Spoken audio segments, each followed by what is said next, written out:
ನಮ್ಮನೆ ಯುವರಾಣಿ, ಹೇ ನಮ್ಮನೆ ಯುವರಾಣಿ.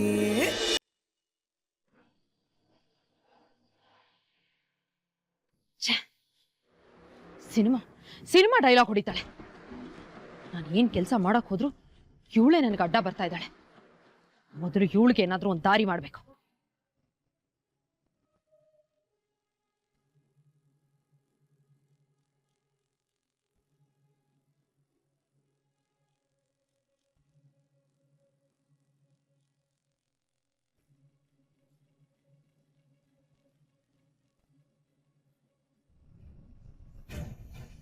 ಅಮ್ಮ, ಒಬ್ಳೆ ಬರ್ತಾ ಇದ್ಯಾ?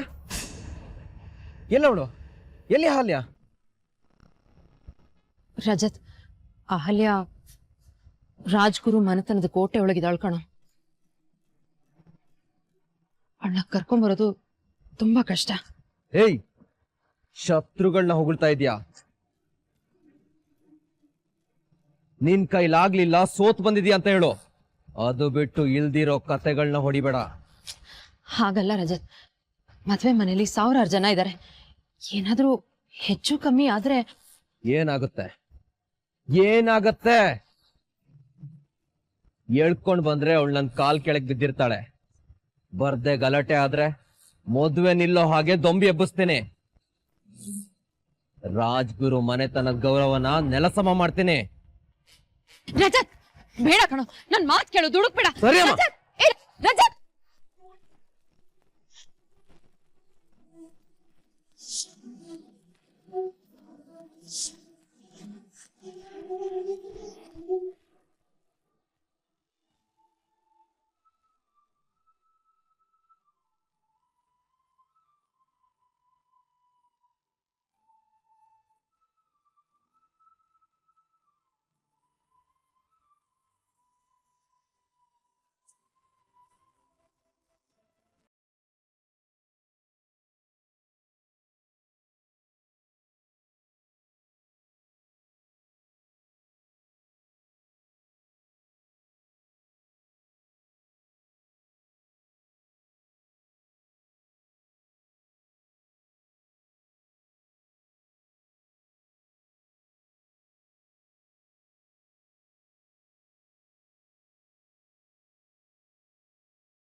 ಸಾರಿ ಕೇಳ್ದ?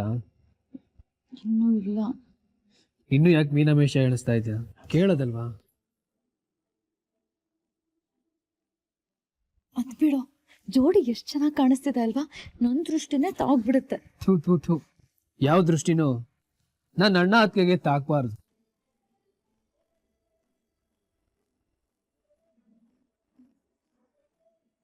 ಹೌದು ಕಣ, ಅವರಿಬ್ರಿಗೂ ಯಾವ ದೃಷ್ಟಿನೂ ತಾಗ್ಬಾರ್ದು.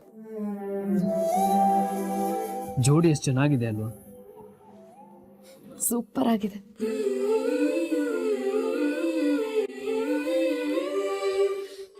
ಸೆಲೆಕ್ಷನ್ ಯಾರ್ದು ಹೇಳು? ನಂದಲ್ವಾ? ಹೌದೌದು, ಅಹಲ್ಯ ಅಕ್ಕನ ವಿಷಯದಲ್ಲಿ ಮಾತ್ರ ನಿನ್ ಸೆಲೆಕ್ಷನ್ ಸೂಪರ್. ಮಿಕ್ಕಿದ್ದೆಲ್ಲ ಸೆಲೆಕ್ಷನ್ನು ಬೋರಿಂಗ್.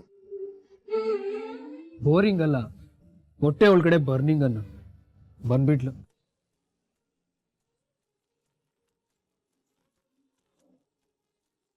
ಮೀರಾ, ನಾನು ಏನ್ ಟಚ್ ಮಾಡಬೇಡ.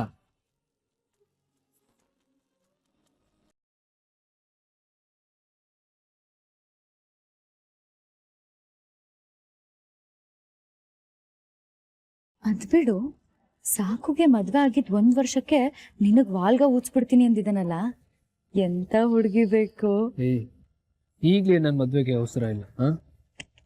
ನಿನಗಿಲ್ಲಪ್ಪ, ನನಗಿದೆ, ಮನೆಯವ್ರಿಗಿದೆ. ನಿನ್ಗೆ ಎಂತ ಹುಡುಗಿ ಬೇಕು ಹೇಳು. ಸುಮ್ಮಿರ್ತೀಯ?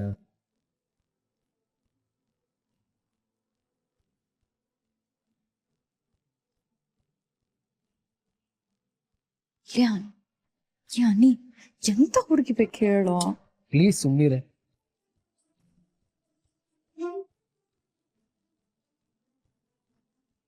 ಅನಿ ಹೇಳು. ಪ್ಲೀಸ್ ಸುಮ್ನಿರೆ ಮೀರಾ. ಅನಿ ನೋಡು, ಈಗ್ಲೇ ನಿಂಗೆ ಹುಡುಗಿನ ಹುಡ್ಕೋದಕ್ ಸ್ಟಾರ್ಟ್ ಮಾಡಿದ್ರೆ ಇನ್ನೊಂದ್ 2 ವರ್ಷದಲ್ಲಿ ಹುಡುಗಿ ಸಿಕ್ಬಿಡ್ತಾಳೆ. ಅವಳು ನಿನ್ನ ಕಟ್ಬಿಟ್ರೆ ಮುಗೀತು. ನನ್ನೊಂದ್ ದೊಡ್ಡ ಜವಾಬ್ದಾರಿ ಮುಗ್ದಂಗೆ, ಗೊತ್ತಾ? ಅಜ್ಜಮ್ಮ ತೆಪ್ಪಗಿದ್ರೆ ಸರಿ, ಇಲ್ಲ ಅಂದ್ರೆ ಏನೋ ಮಾಡ್ತೀಯ? ಅಯ್ಯೋ ಪಾಪ, ನಿನ್ನ ಮದ್ವೆ ಆಗೋ ಹುಡುಗಿ ನೆನ್ಸ್ಕೊಂಡ್ರೆ ನಂಗೆ ಈಗ್ಲೇ ಅಯ್ಯೋ ಪಾಪ ಅನ್ಸ್ತಿದೆ. ನಿಂದೊಳ್ಳೆ ರಗ್ಲೆ ಆಯ್ತಲ್ಲೇ, ಬಿದ್ರೆ ಬೇತಾಳ ತರ ಬೆನ್ ಕಂಟ್ಕೋತಿಯಲ್ಲ.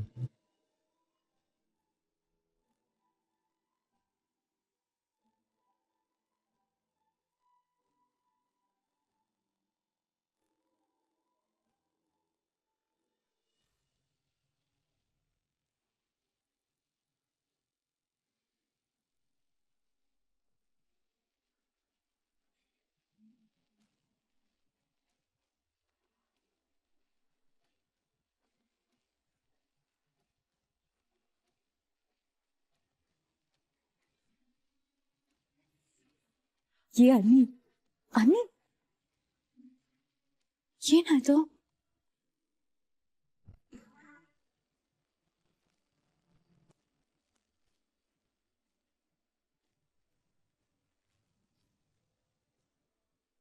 ಕೋಟೆ ಅಂತೆ ಕೋಟೆ, ಅದ್ಯಾವ ಕೋಟೆ ಇವತ್ ನನ್ನನ್ನು ತಡೆಯುತ್ತೋ ನಾನು ನೋಡ್ತೀನಿ.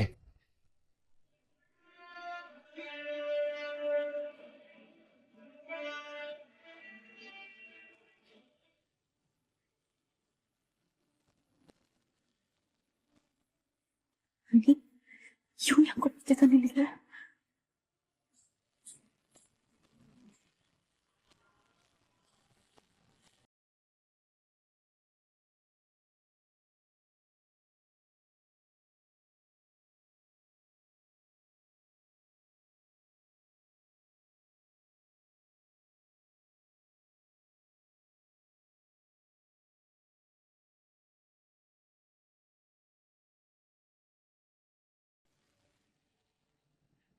ನೀನ್ ಯಾಕೋ ಬಂದೆ ಇಲ್ಲಿಗೆ? ಕರೀದೆ ಬಂದವ್ರನ್ನ ಯಾವ್ದ್ರಲ್ಲಿ ಹೊಡಿತಾರೆ ಅಂತ ಗೊತ್ತೇನೋ? 3 ಬಿಟ್ಟವ್ರಿಗೆ ಅದೆಲ್ ಗೊತ್ತಿರುತ್ತೆ ಅನಿ. ಮೊದ್ಲು ಇವ್ರಿಗೆ ಆಚೆ ಹೋಗೋದಕ್ಕೆ ಹೇಳು. ಶುಭ ಕಾರ್ಯದಲ್ಲಿ ಇಂಥವ್ರು ಇರ್ಬಾರ್ದು. ನನ್ನನ್ನು ತಡೆದ್ರೆ ಚೆನ್ನಾಗಿರಲ್ಲ. ನನ್ಗೆ ಸೇರ್ಬೇಕಾಗಿರೋದನ್ನ ನಾನು ಕರ್ಕೊಂಡೇ ಇಲ್ಲಿಂದ ಹೋಗೋದು. ಮರ್ಯಾದೆಯಿಂದ ಇಲ್ಲಿಂದ ಹೋದ್ರೆ ಸರಿ, ಇಲ್ಲ ಅಂದ್ರೆ ಏನೋ ಮಾಡ್ತೀಯಾ? ನೀನ್ ಬೇರೆ ಟೈಮಲ್ಲಿ ಬಂದಿದ್ರೆ ನಾನಿಷ್ಟು ಮಾತಾಡ್ತಾನೆ ಇರ್ಲಿಲ್ಲ. ಶುಭ ಕಾರ್ಯ ನಡೆಯುವಾಗ ಬಂದಿದ್ಯಾ, ಅದಕ್ಕೆ ಮಾತಲ್ಲೇ ಮುಗಿಸ್ತಾ ಇದ್ದೇನೆ. ಸುಮ್ನೆ ಕಿರಿಕ್ ಮಾಡ್ದೆ ಇಲ್ಲಿಂದ ಹೋಗು.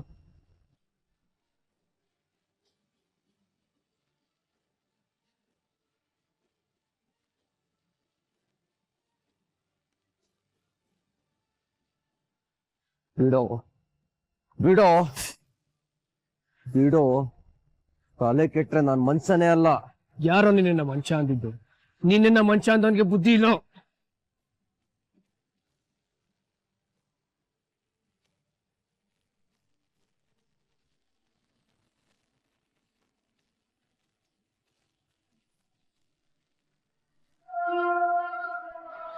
ಈ ಪುಣ್ಯಾತ್ಮನ ಹೆತ್ತ ಮಹಾತಾಯಿ ಇವರೇ ಕಣೋ ಅನಿ. ಭವಾನಿ ಚಂದ್ರ ಅವರೇ, ಇವ್ ನಿಮ್ಮ ಮಗನ? ಅಯ್ಯೋ ನಿನ್ನ, ನನ್ನನ್ನೇ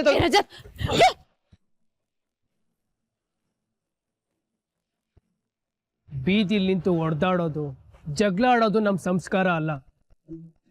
ಆದ್ರೆ ಮದ್ವೆ ಮನೆಗೆ ಬಂದು ಗಾಂಚಲಿ ತೋರ್ಸಿದ್ರೆ ತಲೆ ತಗ್ಸುವಂತ ವಂಶನೂ ನಮ್ದಲ್ಲ. ರಾಜ್ಗುರು ವಂಶ ನಮ್ದು. ಪ್ರೀತಿಯಿಂದ ಬಂದ್ರೆ ತಲೆ ಬಾಗ್ತೀವಿ, ಕೆಟ್ಟದ್ ಮಾಡ್ಲೇಬೇಕು ಅಂತ ಬಂದ್ರೆ ತುಳ್ದಾಕ್ತಿವಿ. ಏಯ್ ವಂಶದ ಬಗ್ಗೆ ದೊಡ್ಡದಾಗಿ ಕೊಚ್ಕೊಳ್ಬೇಡ್ವೋ. ಇನ್ನೊಬ್ಬನ ಹೆಂಡತಿನ ಕದ್ಕೊಂಡ್ ಬಂದು ಮದುವೆ ಆಗ್ತಿರೋ ಕೆಟ್ಟ ವಂಶ ನಿಮ್ದು. ನಿನ್ನ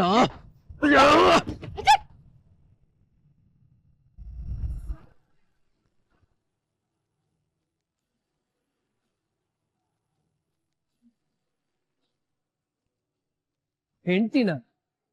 ಹೆಂಡ್ತಿ ಅನ್ನೋ ಪದಕ್ಕೆ ಅರ್ಥ ಗೊತ್ತೇನೋ ನಿನ್ಗೆ? ಹೆಂಡ್ತಿ ಅಂತ ಯಾರನ್ನ ಕರೀತಾರೆ ಅಂತ ಗೊತ್ತಾ ನಿನ್ಗೆ? ಹೆಂಡ್ತಿ ಅಂತೆ ಹೆಂಡ್ತಿ. ಹೆಣ್ಣಂದ್ರೆ ನೀನ್ ಹಾಕೊಂಡ್ ಬಿಚ್ಚಾಕೋ ಬಟ್ಟೆ ಅನ್ಕೊಂಡ್ಯಾ?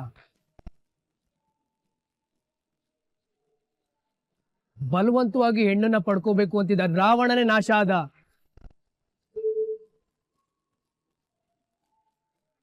ಹೆಣ್ಣನ್ನ ಆಸೆಯಿಂದ ನೋಡಿದ ಮಹಿಷಾಸುರ ತನ್ನ ಸಾವನ್ನ ತಾನೇ ತಂದ್ಕೊಂಡ. ಮೋಹಿನಿನ ಪಡ್ಕೋಬೇಕು ಅನ್ಕೊಂಡಿದ್ ಭಸ್ಮಾಸುರ ತಾನೇ ಭಸ್ಮ ಆದ. ಈಗಲ್ಲ ಕಣ, ಪುರಾಣ, ಇತಿಹಾಸ, ವೇದಗಳ ಕಾಲ, ಯಾವ ಕಾಲ ಬೇಕಾದ್ರೂ ತಗೋ. ಹೆಣ್ಣಿಗೆ ಅವಮಾನ ಮಾಡಿದವನು ಯಾವತ್ತೂ ಉದ್ಧಾರ ಆಗಿಲ್ಲ, ಆಗೋದೂ ಇಲ್ಲ.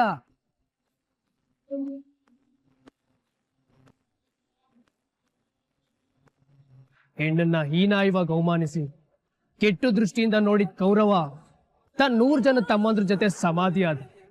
ಹೆಣ್ಣನ್ನ ಭೋಗದ ವಸ್ತು ತರ ನೋಡಿದ್ದ ದೇವೇಂದ್ರನೇ ಶಾಪ ಪಡ್ಕೊಂಡು ಬೀದಿ ಬೀದಿ ಅಲಿವಾಗಾಯ್ತು.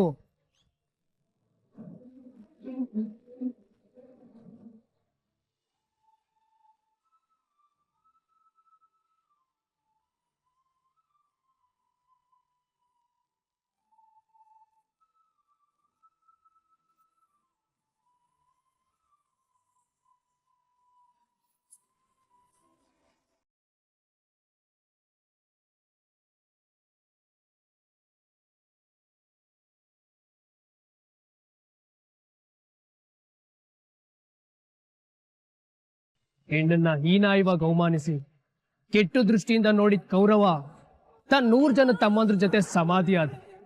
ಹೆಣ್ಣನ್ನ ಭೋಗದ ವಸ್ತು ತರ ನೋಡಿದ್ದ ದೇವೇಂದ್ರನೇ ಶಾಪ ಪಡ್ಕೊಂಡು ಬೀದಿ ಬೀದಿ ಅಲಿವಾಗಾಯ್ತು.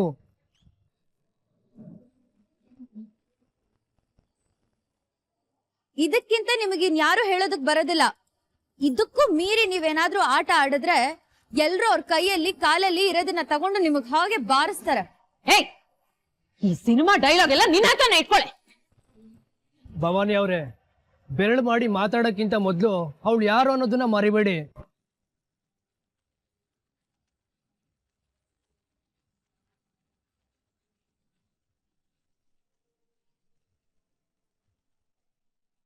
ಅನಿಕೇತ್, ನೀವು ಅಷ್ಟೇ. ಅಹಲ್ಯ ಯಾರು ಅನ್ನೋದನ್ನ ಮರಿಬೇಡಿ. ಅವಳು ನಮ್ಮನೆ ಸೊಸೆ. ಸೊಸೆನಾ ರೀ? ಸೊಸೆ ಅಂತ ಯಾರಿಗೆ ಹೇಳ್ತಾರಂತ ಗೊತ್ತೇನ್ರಿ? ಹುಟ್ಟಿದ ಮನೆ, ತಂದೆ ತಾಯಿ, ಅಕ್ಕ ತಂಗಿ, ಅಣ್ಣ ತಮ್ಮಂದಿರನ್ನ ಬಿಟ್ಬಂದು ನಿಮ್ಮನೆಗ್ ದೀಪ ಬೆಳಗ್ತಾರ್ರಿ ಸೊಸೆ.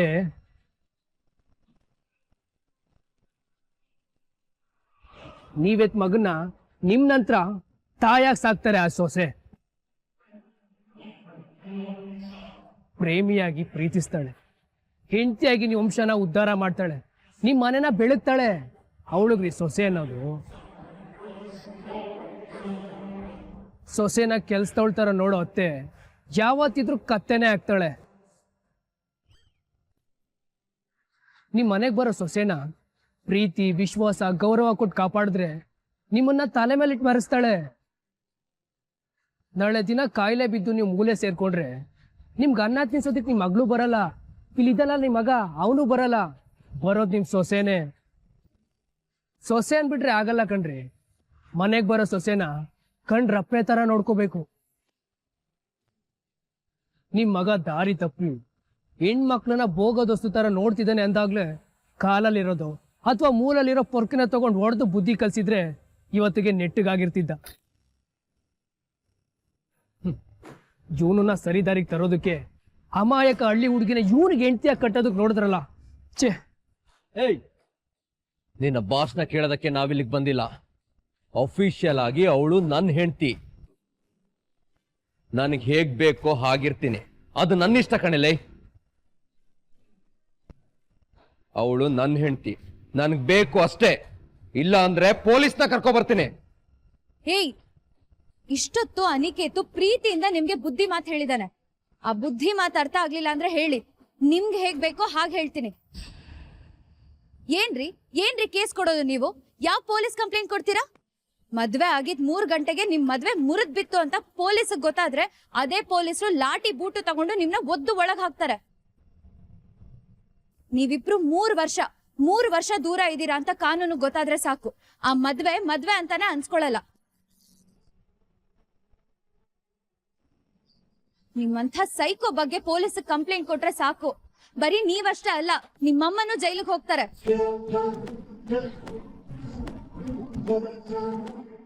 ಕಂಪ್ಲೇಂಟ್ ಕೊಡೋದಾ? ಹ? ನಿಮ್ ಬಗ್ಗೆ ನಿಮ್ಮಮ್ಮನ ಬಗ್ಗೆ ಕಂಪ್ಲೇಂಟ್ ಕೊಡೋದಾ? ಮೀರಾ, ನೀನೇ ಗಂಟು ನೋವು ಮಾಡ್ಕೋತೀಯ. ಹೇಳೋದು ಹೇಳಾಗಿದೆ. ಅರ್ಥ ಮಾಡ್ಕೋತಾರೋ ಅನರ್ಥ ಮಾಡ್ಕೋತಾರೋ ಅವ್ರಿಗೆ ಬಿಟ್ಟಿದ್ದು. ಭವಾನಿ ಅವ್ರೆ, ಒಂದ್ ಮಾತಂತೂ ಸತ್ಯ. ನೀವ್ ನಿಮ್ ಮಗನ ಇಲ್ಲಿಂದ ಕರ್ಕೊಂಡು ಹೋದ್ರೆ ನಿಮ್ ಮಗ ಅನ್ನೋ ಪ್ರಾಣಿ ಬದುಕೋತಾನೆ. ಅದನ್ ಬಿಟ್ಟು ಚೌಟ್ರಿ ಒಳಗಡೆ ಏನಾದ್ರು ಕಾಲಿಟ್ರೆ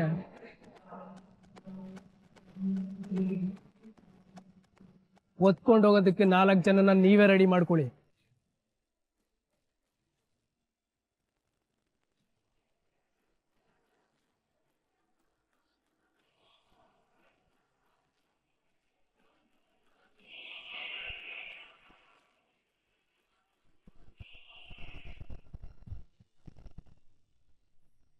ಏಯ್ ಏಯ್, ನಮ್ಮಮ್ಮನ ಎದುರಿಸ್ತೀಯನೋ?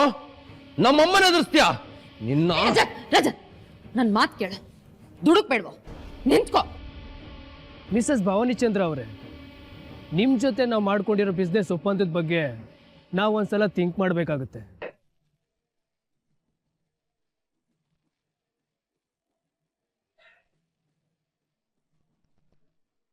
ರಜತ್, ದುಡುಕ್ ಬೇಡ್ವಾ?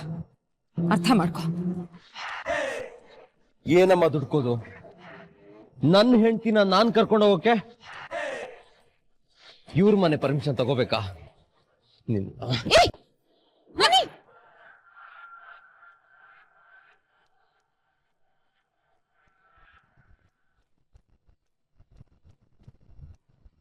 ಇವ್ರಿಗೆ ಹೊಡೆದು ನಿನ್ ಕೈ ಯಾಕೋ ನೋವು ಮಾಡ್ಕೋತ್ಯಾ? ಬಿಡೋ ಇವ್ರನ್ನ. ಇವ್ರಿಗೆ ಹೀಗೆ ಹೇಳಿದ್ರೆ ಬುದ್ಧಿ ಬರಲ್ಲ. ಕಮಿಷನರ್ ಅಂಕಲ್ಗೆ ಕಾಲ್ ಮಾಡು, ಅವರೇ ಖುದ್ದಾಗಿ ಬಂದು ಸತ್ಕಾರ ಮಾಡಿ ಕರ್ಕೊಂಡು ಹೋಗ್ತಾರೆ.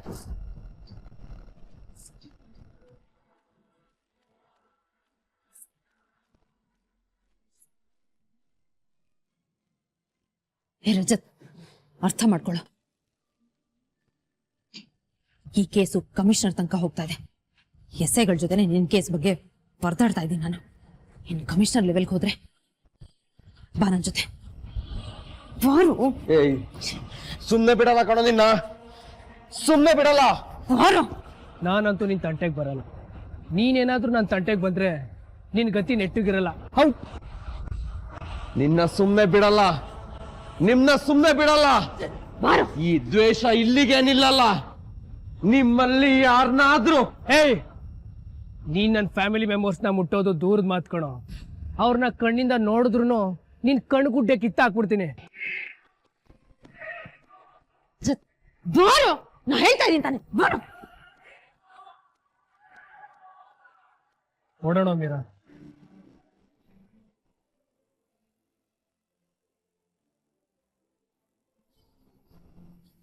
ಏನು ಅನಿ, ಪರ್ಫೆಕ್ಟ್ ಜೆಂಟಲ್ಮನ್, ಫಾರಿನ್ ರಿಟರ್ನು.